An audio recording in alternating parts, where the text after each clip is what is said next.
touches and nose move to the palm of our hand, we can use this as a way to redirect our dog away from something or to simply get them warmed up, focused, and ready to work with us.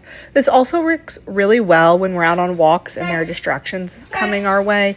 Just go ahead, get him distracted, use touch, and make it a fun game so that he's focused on you instead of worrying about people or dogs passing by.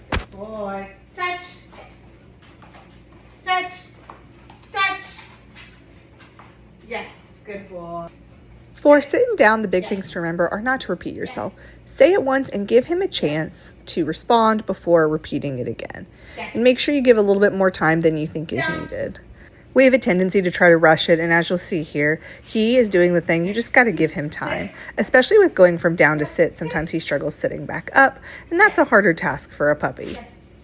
You'll also notice I'm rewarding multiple times when in that sitting down, and this is just to encourage him to hold the position so he's not getting up or even just jumping to the next thing because he thinks that's what's coming next. I want to make sure he's truly listening to me and not doing guesswork. Yes. Yes. Down. Yes. Yes. Yes. For come when called, you're going to say, Biscuit, come. And then as soon as he turns his head to look at you, you'll mark yes and begin praising him all the way to you and then reward once he arrives. It's really important that you mark that yes as soon as he looks. That is what's going to get him moving because he knows that yes means he did something right and that he's going to be rewarded for it. And then right now while he's young and learning, we want to make sure we praise him all the way to us, keep him encouraged and excited to come to us, and then reward once he arrives. You can also practice having him sit when he comes and then reaching for his collar. This just helps build up for those emergency situations where you may need to be able to grab him. You can practice this in the backyard like I'm doing here. All you're going to do is when you go outside with him to play or hang out, just bring a couple treats with you and randomly throughout the time you're out there, call him, reward him, then let him go back to doing whatever it was he was doing. We want to build in that random practice as well as teach him sometimes I just need you to check in and I'm not trying to end your fun. If you have a long leash, you can also practice this in the front yard or at the park. Place means go there, lay down, and stay there until you're released, and his release word is free. When doing place, you're going to point towards the bed and cue place. Once he is on there and laying down, you're going to mark yes, and then place a treat on the mat. It's really important that you reward by placing the treats on the mat. This lets him know that the good stuff comes to him where he is. He does not need to get up and try to meet us for it because the food is going to come to him on the mat. Once you've given that first reward for going to the mat, then you're just going to simply walk around, practice distractions, duration of time, or if you're doing a real life task, and then you're going to periodically come back and reward him by placing a treat on the bed. The goal is that over time, as you practice more and more, you'll be able to start spacing out how often that treat comes and adding more duration of time between the treats until you no longer need so many treats and maybe you just need one or two to be able to do a full place on a mat. There are two main ways to practice this, the first being formal training sessions, which is what I'm doing in this video. That's where you're setting aside the training time to focus on building in his ability to hold it no matter what the distraction is, as well as building those seconds and that time, those minutes between each treat. If he's getting up, you're simply going to send him back and reset.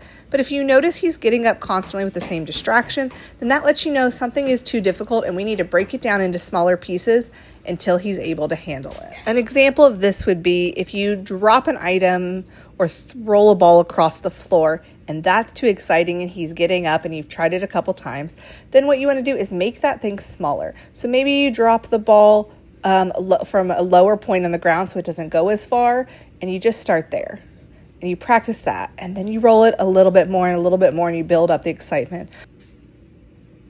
A fun way to get the kids involved in the formal training sessions is to basically play Simon Says. So you will be training the dog and then let the kids do stuff. So you can tell them to run across the room, sprint past him, get on the floor and roll, crawl past him, throw a toy in the air, toss a toy like a stuffed toy across the room or a ball.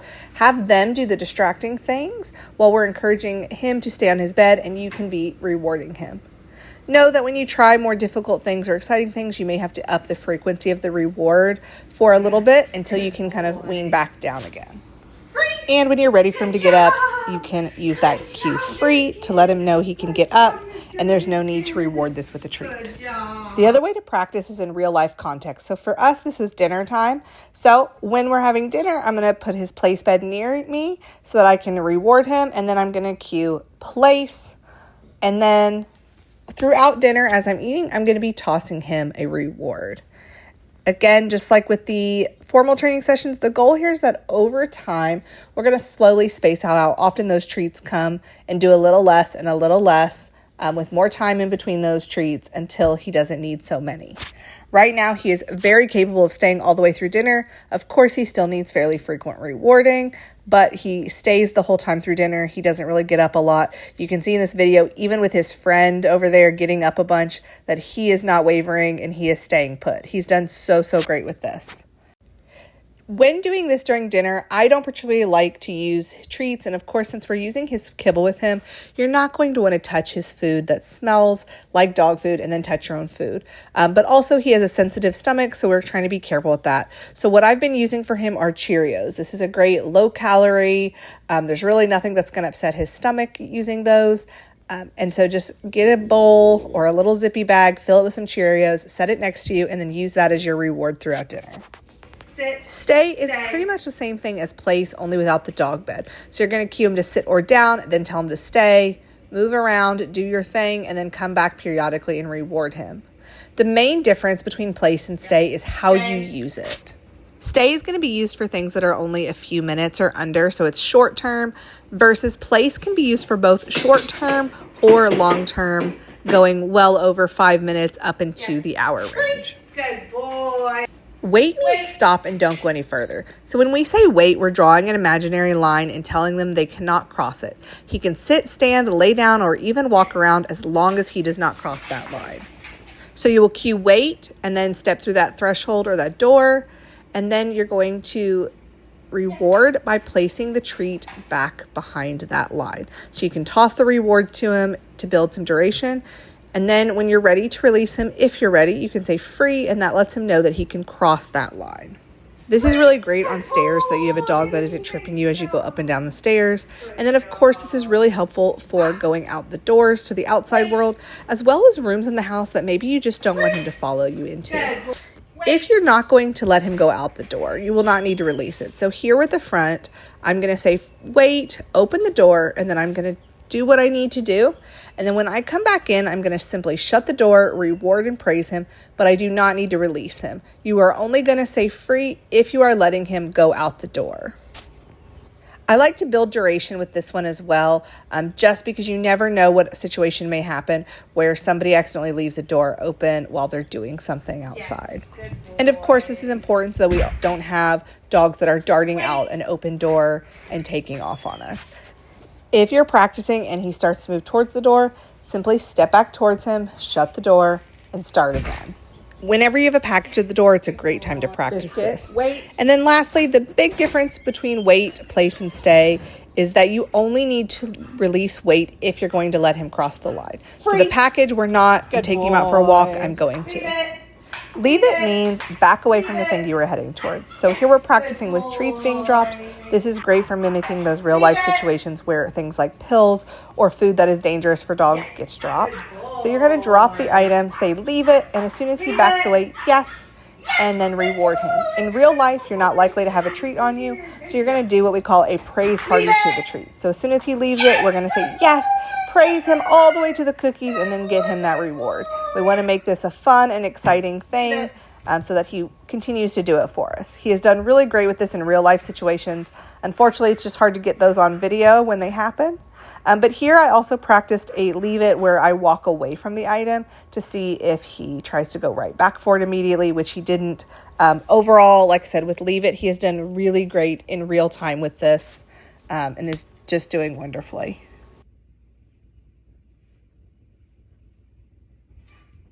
Yes, good boy. Drop it means let go of the thing that is in your mouth.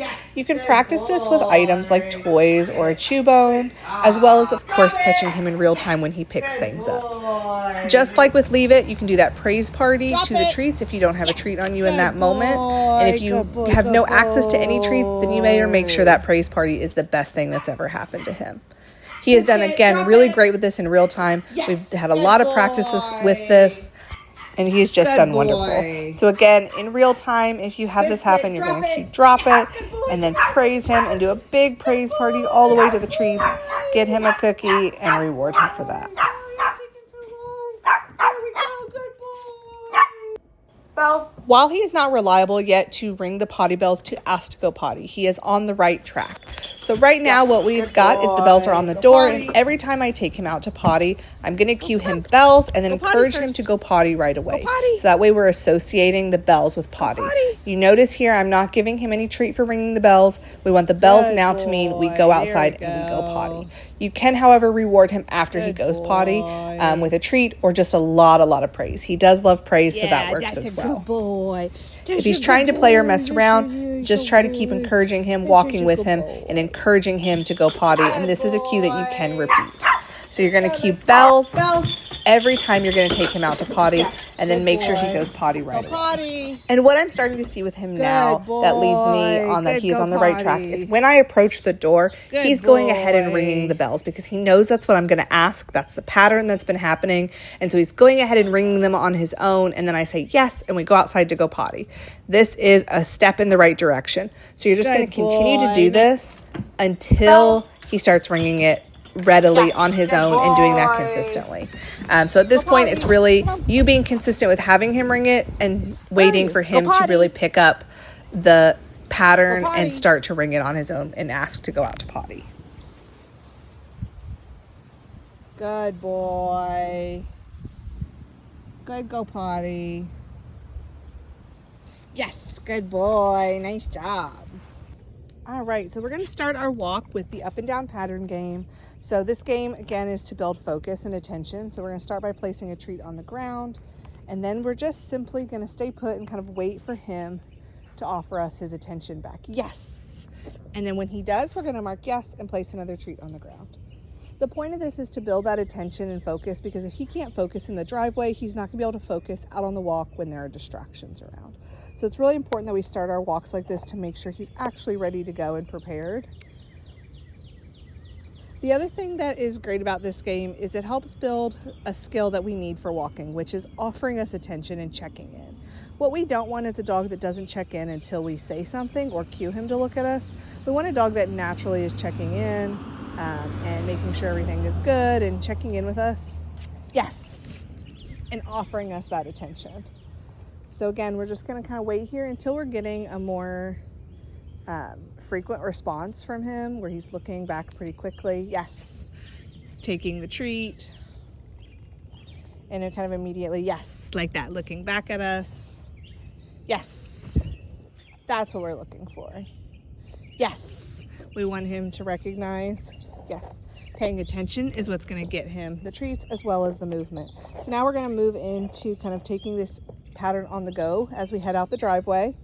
So when he looks up, we're going to say, yes, take a few steps, place the treat on the ground. He looks up. Hold on. You're twisted there. When he looks up, yes, walk a few steps, place the treat on the ground. We're placing that treat on the ground right next to our foot because we want him to learn all the good stuff happens right next to us, which is going to come into play here in a second when we get out on our walk. Yes. Good boy. And again, we're not going to go on a walk until we have attention. Yes, good boy. Nice job. All right, so now we're out on our walk. Yes. And the main thing we're going to be doing is what we call rewarding good choices. So when he's walking nicely next to us, a little in front, yes, or on a loose leash, or offers us attention, we are going to mark yes and reward by placing a treat right at our side. It's really important when we're doing this, yes, that even if he's in front, our treat is back here, he has to come to us. All the good stuff happens right at our side. The other important part, yes, of this is that you are using that hand that is closest to your side that you want him on, because if you are crossing in front of your body, you're gonna have a dog that meets you in the front and is crisscrossing more than a dog that is staying next to you. Yes. Good boy. And you can see, yes, we've been doing this long enough that he is recognizing right when he gets towards the end of the leash that if he checks in, leave it. Yes, good boy. That he's going to get rewarded. Good boy. I don't know what that is, but we're going to leave it, huh? That was a good boy. Yes. Right now, we're going to reward 100% of good choices. And then as he gets better and he's walking most of the walk the way you would like him to, then we're going to move down to 75%, 50, 25, and so on and wean down. But right now, it's important that we're rewarding 100% of those good choices. The reason we teach it this way, especially with such a young dog, is that, yes, is that we want him to be learning what we want him to do. Oh, this way. If we only correct him when he does the things wrong, then we're not really teaching him what we want. We're only teaching him what we don't want. If he does start to pull, you can simply do what I just did there, which is turn him around and kind of reset. You can either turn around and completely go the other way. You're getting all kinds of tangled, sir. Or you can do a circle and turn around. And I will show you that here in just a second. Biscuit, leave it. Yes. All right, one trick when he does get tangled is if you step on the leash, you can see he just kind of whooped his paw right over and stepped over it. Let's go. All right. Yes. So ideally we're catching him before he's doing too much pulling. Yes. Right, you can see he was going forward and he was going to hit the end of the leash, but I'm going to mark before he gets there because right where he was fine. He can be in front as long as he's not pulling.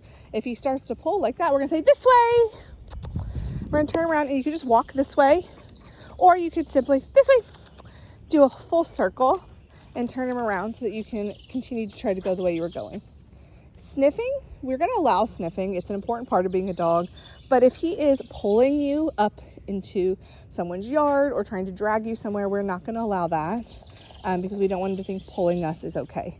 The goal here is a loose leash wherever he is in position to you, and pulling, of course, is not a loose leash. So let's go. When we do want to move on, we're going to cue him let's go to tell him we're ready to keep going. Yes, good boy. So right now it's pretty frequent. Luckily, he will mostly work for his kibble. Yes, so you can even use parts of his meal for these walks. Good boy. Yes, nice job. This way. Good boy. Nice job. And this method of kind of turning when he's pulling is called the circle method. Those will be in your notes. Yes. Good boy. Yes. Well, this way. So because I want to go that way, I'm just going to simply take a few steps back, circle him. Yes. Good boy. And he is doing so much better with not crisscrossing. Still doing it a little bit, but really he's gotten so much better with that. And is walking kind of nicely at my side. Let's go. Yes, good boy. Nice job. Come on. Good boy, good boy. That's a good boy.